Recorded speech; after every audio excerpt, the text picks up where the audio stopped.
Hello friends, welcome to my channel. ఈ వీడియోలో మనమైతే రీసెంట్గా పడిన గ్రూప్ డి పోస్టులకి ఎలా అప్లై చేయాలో చూద్దాం. ఫస్ట్ నేను ఇచ్చిన డిస్క్రిప్షన్లో ఇచ్చిన లింక్ని క్లిక్ చేయండి. క్లిక్ చేయగానే ఈ వెబ్సైట్కి అయితే వస్తుంది. ఈ వెబ్సైట్లో పైన అయితే కనబడుతుంది కదా అప్లై అని, అప్లై దాని మీద క్లిక్ చేయండి. క్లిక్ చేయగానే మీకైతే పైన అయితే కనబడుతుంది create account or already have account. మీకు ఒకవేళ ముందు అప్లై చేసి ఉంటే కిందనైతే క్లిక్ చేయండి. లేదు అని అనుకుంటే కొత్త అకౌంట్ క్రియేట్ చేయాలనుకుంటే పైన క్రియేట్ న్యూ అకౌంట్ అన్నది కదా, దాని మీద అయితే క్లిక్ చేయండి.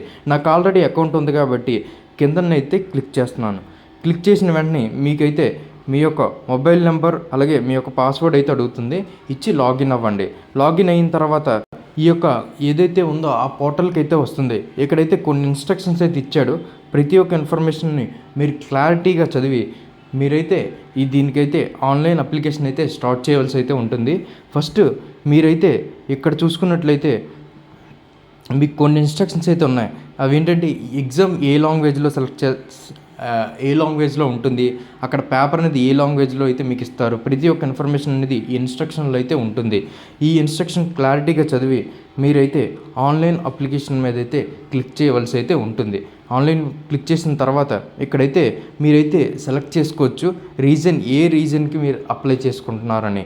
సపోజ్ నేనైతే సికింద్రాబాద్ అని సెలెక్ట్ చేసుకున్నాను. ఇక్కడ చెక్ బాక్స్ అయితే ఉంది కదా, మీరు ఆల్రెడీ డిబార్ అయిపోయినట్లయితే, ఎగ్జామ్లో డిబార్ అయినట్లయితే మీరు దీన్ని క్లిక్ అవ్వకూడదు. మీ ఎగ్జామ్కి అయితే ఎలిజిబిలిటీ అయితే ఉండదు. మీరు అవ్వలేనట్లయితే దాన్ని క్లిక్ చేసి మీరు నెక్స్ట్ అయితే క్లిక్ చేయండి.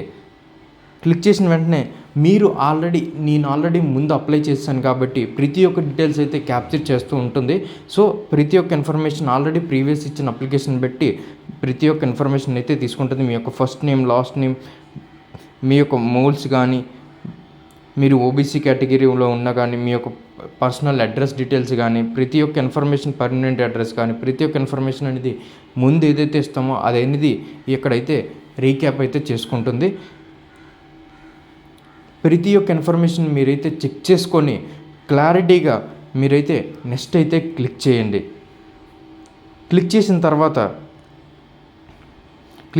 ఇక్కడైతే అడుగుతుంది ఎవరైనా ఎక్స్ సర్వీస్ మ్యాన్ అయితే ఉన్నారా లేదా అనేసి. మీరు ఎక్స్ సర్వీస్ మ్యాన్ అయితే ఎస్ అని క్లిక్ చేయండి. లేదు అని అనుకుంటే నో అని క్లిక్ చేయండి. తర్వాత ఏదైనా డిసేబిలిటీ ఏమైనా ఉందా, పర్సనల్ డిసేబిలిటీ ఏమైనా ఉంటే ఎస్ అని క్లిక్ చేయండి, లేదంటే నో అని పెట్టండి. అలాగే మీరు అదర్ కేటగిరీస్ ఏమైనా ఉంటే మీరు ఎస్ఆర్ నో అని ఆప్షన్స్ ఉన్నాయి కదా, దాని ప్రకారం అయితే మీరైతే క్లిక్ చేయండి. మీరు ఈబీసీ అయితే ఈబీసీ సర్టిఫికేట్ ఉంటే ఈబీసీ సర్టిఫికేట్ క్లిక్ చేయండి. లేదు అని అనుకుంటే మీరు అలాగే కొన్ని ఆప్షన్స్ అయితే ఉన్నాయి ఎక్స్ట్రాగా, అవి కూడా మీరు yes or no option as per మీకు ఇక్కడ చూపించినట్లయితే మీరు క్లిక్ చేసి మీరైతే నెక్స్ట్ దానికైతే ప్రొసీడ్ అవ్వండి. అలాగే కిందన బ్యాంక్ మీకు రీఫండ్ ఏదైతే ఉందో మీ యొక్క అమౌంట్, ఒకవేళ మీ అప్లికేషన్ క్యాన్సిల్ చేసినట్లయితే మీకు రీఫండ్ డీటెయిల్స్ అయితే కిందనైతే ఉన్నాయి.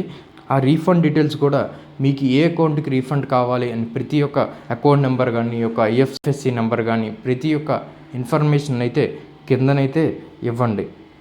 ఇక్కడ name of the current department of organization అని ఉంది కదా, అది యాక్చువల్గా ఎవరైతే గవర్నమెంట్ ఎంప్లాయీస్ ఉన్నారో దానికైతే అప్లై అవుతుంది. మీకు కానీ మీరు ఆల్రెడీ గవర్నమెంట్ ఎంప్లాయీ కాకపోతే నాట్ అప్లికేబుల్ అని పెట్టచ్చు. అలాగే అప్రెంటిస్ చేసిన వాళ్ళు ఉంటారు. నేను సపోజ్ ఈ జాబ్ అనేది ఐటీఐ మీద అప్లై చేస్తున్నాను. ఐటీ మీద అప్లై చేసినప్పుడు మీరైతే ఎన్సీవీటీ మీద అప్లై చేస్తే, మీరు ఒకవేళ ఏదైనా ఆర్ఆర్బీ కానీ రైల్వేలు కానీ మీరు అప్రెంటిస్ చేసినట్లయితే ఎస్ అని పెట్టండి, లేదు అని అంటే నో అని పెట్టండి. ఎస్ అని పెట్టినట్లయితే మీకైతే రేట్ ఆఫ్ కట్ ఆఫ్ అనేది తక్కువైతే ఉంటుంది. అలాగే ఇక్కడైతే మీ యొక్క కంప్లీట్ బ్యాంక్ డీటెయిల్స్ ఇచ్చినట్లయితే ఆ పర్టికులర్ బ్యాంక్కి మీ యొక్క అప్లికేషన్ రీఫండ్ అయితే అమౌంట్ అయితే డిపాజిట్ అవ్వడం అయితే జరుగుతుంది. తర్వాత సేవ్ చేసి మీరు నెక్స్ట్ అయితే క్లిక్ చేయండి. ఎక్కడైతే మీ ఎడ్యుకేషన్ ఏవైతే ఉన్నాయో ఎడ్యుకేషన్ డీటెయిల్స్, ప్రతి ఒక్క ఎడ్యుకేషన్ డీటెయిల్స్, సపోజ్ బిఫోర్ నేను జాబ్ అయితే 10th మీద అప్లై చేస్తాను, ఇప్పుడు 10th+ ఐటీ మీద ఈ యొక్క జాబ్ని అయితే అప్లై చేయాలనుకుంటున్నాను కాబట్టి నేను ఐటీఐ ఏవైతే ఉన్నాయో ప్రతి ఒక్క డీటెయిల్స్ అనేది ఇక్కడైతే ఫిల్ చేయాలనుకుంటున్నాను. సపోజ్ నేను సెలెక్ట్ చేసిన క్వాలిఫికేషన్ అనేది ఐటీఐ, ట్రేడ్ అనేది ఎనీ డిసిప్లిన్, ఏదైనా ట్రేడ్ అని అవ్వచ్చు అనమాట. పర్టికులర్ స్టేట్ డిస్ట్రిక్ట్ ఏదైతే ఉందో ఆ డిస్ట్రిక్ట్ సెలెక్ట్ చేసుకున్నాను. అలాగే నేమ్ ఆఫ్ ఇన్స్టిట్యూట్ ఏదైతే ఉందో ఆ నేమ్ ఆఫ్ ఇన్స్టిట్యూట్ నేమ్ కూడా మీరు ఎక్కడైతే చదివారో ఆ యొక్క పర్టికులర్ ఎక్కడైతే ఐటీటీ కంప్లీట్ చేశారో ఐటీఐ కంప్లీట్ చేసినప్పుడు ఆ యొక్క ఇన్స్టిట్యూట్ నేమ్ని అయితే ఇక్కడ ఎంటర్ చేయవలసి ఉంటుంది. అలాగే డేట్ ఆఫ్ పాసింగ్, అలాగే సర్టిఫికేట్ ఎప్పుడైతే వచ్చిందో మీకు, అలాగే సర్టిఫికేషన్ టైప్, అక్కడ సర్టిఫికేషన్ టైప్ కూడా మీరైతే ఇవ్వాలి. సర్టిఫికేట్ టైప్ అనేది ఇచ్చిన తర్వాత అక్కడ యాడ్ అనే ఆప్షన్ ఉంది కదా, యాడ్ అనే ఆప్షన్ మీద క్లిక్ చేయండి. క్లిక్ చేసిన తర్వాత మీ యొక్క ఏదైతే ఎడ్యుకేషన్ క్వాలిఫికేషన్ డీటెయిల్స్ ఏవైతే ఉన్నాయో అవి అయితే యాడ్ అవ్వడం అయితే జరుగుతుంది. యాడ్ చేసిన తర్వాత నెక్స్ట్ అనేది క్లిక్ చేయండి. సపోజ్ మీరు ఎక్స్ట్రాగా డిప్లొమా కానీ యాడ్ చేయాలనుకుంటే, ఒకవేళ క్వాలిఫికేషన్ ప్రకారంగా అయితే మీరు మళ్ళీ ఎక్స్ట్రా రో అయితే యాడ్ చేసుకోవచ్చు. నెక్స్ట్ అని క్లిక్ చేయండి. క్లిక్ చేసిన తర్వాత మీకైతే నెక్స్ట్ క్లిక్ చేసిన తర్వాత మీకైతే ఈ ఫోటో సెక్షన్ అయితే ఓపెన్ అవుతుంది. మీ యొక్క ఫోటో సిగ్నేచర్ అయితే అప్లోడ్ చేయవలసి ఉంటుంది. ఆ ఫోటో సిగ్నేచర్ అనేది ఇక్కడైతే ఇన్స్ట్రక్షన్స్ అయితే ఇచ్చాడు కదా, 100 KB కంట 50 KB బిలో ఆర్ 100 KB మధ్యన అయితే 50 నుండి 100 KB మధ్యలో అయితే ఫోటో అయితే ఉండాలి. ఆ యొక్క ఫోటోని మీరైతే క్రాప్ చేసి వైట్ బ్యాక్గ్రౌండ్ అయితే ఉండాలి. ఆ వైట్ బ్యాక్గ్రౌండ్తో మీరైతే ఫోటో అయితే అప్లోడ్ చేయండి. అలాగే మీ యొక్క సిగ్నేచర్ని కూడా అప్లోడ్ చేయండి. అప్లోడ్ చేసిన తర్వాత ఇక్కడైతే ఉంది కదా సెలెక్టెడ్ ఆర్ఆర్బి అండ్ ఏదైతే రీజియన్ సెలెక్ట్ చేశారో ఆర్ఆర్బి సికింద్రాబాద్ అని, ఆ యొక్క ప్రకారంగా మీరైతే ఆ యొక్క పోస్టులను అయితే ప్రిఫర్ చేయవలసి అయితే ఉంటుంది. ఏ పోస్ట్కి మీరు ఫస్ట్ ప్రిఫరెన్స్ అయితే ఇస్తారో ఆ యొక్క ప్రిఫరెన్స్ పెట్టి మీ అయితే ఒకవేళ మీరు క్వాలిఫై అయినట్టయితే ఆ పోస్ట్ అనేది మీకు ప్రిఫర్ చేస్తారు. సో మీరు దాని ప్రకారంగా మీరైతే ఏ ఆర్డర్ అయితే పిక్ చేసుకున్నారో ఆ ఆర్డర్ అనేది ఈ యొక్క సైడ్ కనబడుతుంది కదా, ఆ సైడ్ మీద ఒక్కొక్కటి మీరు యాడ్ చేసినట్లయితే అదే ఆర్డర్ ప్రకారంగా మీ ఇచ్చిన మార్క్స్ పెట్టి మీ యొక్క పోస్ట్కి అయితే మీరు ఎలిజిబుల్ అవుతారు. ఎలిజిబుల్ అయిన తర్వాత మీకు ప్రతిదీ సెలెక్ట్ చేసిన తర్వాత ప్రివ్యూ అండ్ ఏదైతే చెక్ బాక్స్ ఉందో దాని మీద క్లిక్ అయిన తర్వాత ఇక్కడ చూడండి చెక్ బాక్స్ 2 ఉన్నాయి. ఆ రెండింటి మీద క్లిక్ చేయండి. క్లిక్ చేసిన తర్వాత ప్లేస్ అనేది ఉంది కదా, మాదైతే విశాఖపట్నం అని ఎంటర్ చేశాను. ఎంటర్ చేసిన తర్వాత మీకు ఇక్కడైతే డీటెయిల్స్ అయితే సేవ్ చేసుకొని ప్రివ్యూ అప్లికేషన్ మీద అయితే క్లిక్ చేయండి. క్లిక్ చేసిన తర్వాత మీరు ఇందాక చెప్పినట్లు ప్రివ్యూ అప్లికేషన్లో ప్రతి ఒక్క ఇన్ఫర్మేషన్ అయితే చూపిస్తుంది కదా, ఒకసారి మళ్ళీ చెక్ చేసుకొని ఇది కరెక్ట్ అనిపిస్తే మాత్రమే సబ్మిట్ చేయండి.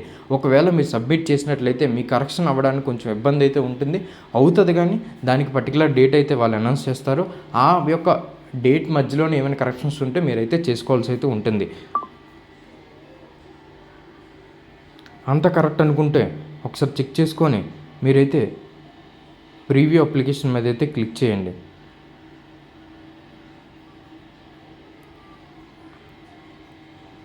డీటెయిల్స్ అయితే సేవ్ అయినాయి కదా. ప్రివ్యూ అప్లికేషన్ మీద క్లిక్ చేసిన వెంటనే మీ యొక్క ఏదైతే అప్లికేషన్ ఉందో ప్రతి ఒక్క ఇన్ఫర్మేషన్ అయితే ఇక్కడైతే రిఫ్లెక్ట్ అవ్వడం అయితే జరుగుతుంది.